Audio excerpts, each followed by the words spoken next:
नमस्कार, मैं मीरा यादव, सहायक अध्यापक प्रेम शिक्षण उच्च विद्यालय मद्रास से। मैं देवा स्वप्न का अध्याय 3 पढ़ने जा रही हूँ, जिसे कुछ अंशों पहले पढ़ चुकी हूँ।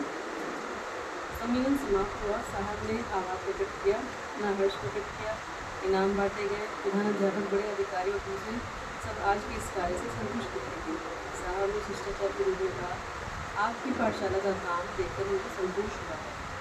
इतने में हमारे साहब ने बड़े साहब से विनती की, चौथी कक्षा के ये शिक्षक आपको कुछ काम निभाना चाहते हैं। उस पर्दे की आड़ में इन्होंने कुछ प्रबंध किया है।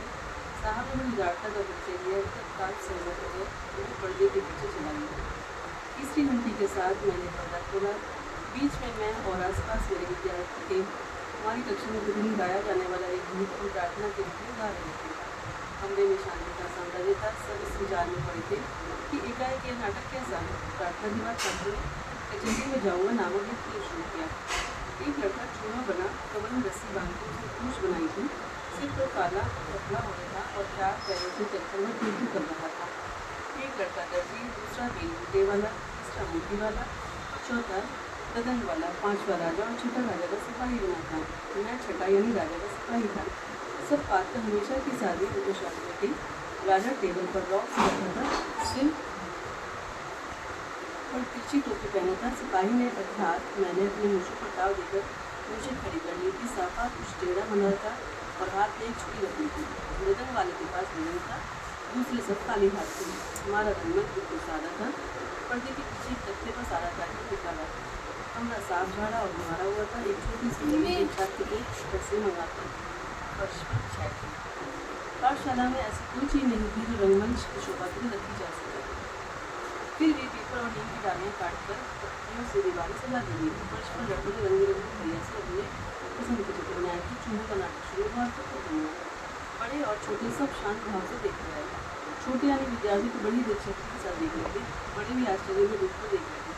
यह क्या, ये नवीनता कैसे, ये नाटक कैसा है। मुझे कहना चाहिए कि लड़कों ने नाटक सुंदर समझकर से खेला था। वे भूले नहीं कर रहे थे। काउंटर कोई रखा ही नहीं गया था। जहाँ जरा भी गलती का शक होता वहाँ मैं प्रकट रूप में उनको सुधार देता था।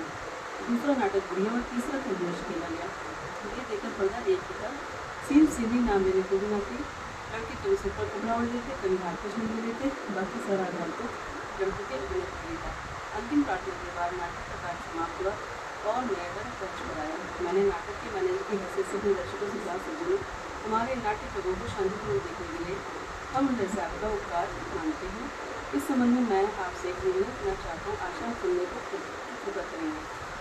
ये चौथी कक्षा विद्यार्थियों ने मैंने से पूछा कि इस अवसर पर हम भी अपने नाटक क्यों न खेलें, तो इस हर्ष से आया हो गए। उन्होंने बड़े उत्साह का परिचय दिया। तुरंत ही नाटक पसंद किया।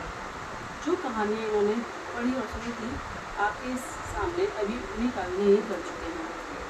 मैंने इसे कहा था कि जिस तरह हर हफ्ते हम बिना किसी तैयारी के नाटक खेलते हैं, उसी तरह इस बार भी खेलेंगे। हमारी कक्षा में कोई चीज़ कटाई नहीं होगा। छात्रों को कहानी का बताना भली बात याद रह जाता है। हर पात्र जानता है कि कहानी में उसका कथन क्या है। फिर तो रंगमंच पर कहानी का संबंध बनाए रखकर प्रसंग के अनुसार भी स्वयं वार्तालाप कर लेते हैं। किसी छात्र को कभी अपना पाठ याद करने की आवश्यकता नहीं रहती। सीन सेवी और वेशभूषा तो नाटक की गौर नहीं है। महत्वपूर्ण अंकों अभिनय और भावनाएं हम इसी पर विषय ध्यान देते हैं। वेशभूषा की अधिकता नहीं रहती, इससे अभिनय को विकास का पूरा अवसर मिलता है। आपने अभी यहाँ जो कुछ देखा है उससे आपको भी यही प्रतीत हुआ होगा। मेरे छात्रों को इस कारण में बड़ा मजा आता है। वे इसे हृदय से चाहते हैं। उन्हें कभी शाबाशी देने की जरूरत नहीं पड़ती। अपने काम से उन्हें अपने आप ही संपूर्ण संतुष्ट हो जाते हैं। सज्जनों, जिस प्रेम और शांति से छात्रों के नाटक आपने देखे उसके लिए मैं आपको हृदय से धन्यवाद देता हूँ। डायरेक्टर साहब की मुँह पर प्रसन्नता कर रही थी। मैं बड़ी देर से इस बात को देख रहा था कि तुरंत ही उठे और अंग्रेजी में बोले, श्री लक्ष्मी शंकर और उनके विद्यार्थियों ने अभी भी जिस रूप में हमारा वास्तविक मनोरंजन किया है उसके लिए मैं उनका अभिनंदन करता हूँ। उनका काम सचमुच ही सुंदर था। मुझे ऐसा फीलिंग होता था मानो मैं अपनी मातृभूमि इंग्लैंड में हूँ। वह दृश्य निसंदेह था जबकि नन्हे नन्हे बालक स्टेप्स स्कूटी से छोहने दर्जी और राजा का अभिनय कर रहे थे।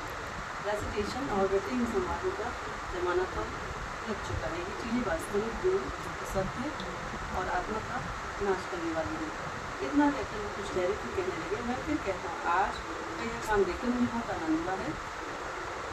इसके लिए मैं इनको इनाम नहीं दूँगा। नाटक करके से मेरे जो वास्तविक आनंद मिल रहा था के लिए वही सच्चा इनाम है। सचमुच आज मैं बहुत खुश हूँ, बहुत ही खुश। सम्मेलन समाप्त हुआ, लोग अपने घर गए। साहब की खुशी का ठिकाना ना रहा। उन्होंने बड़े साहब के साथ मेरा परिचय करा और मेरे विरोध की बात भी की। साहब ने मेरे साथ हाथ मिलाते हुए कहा,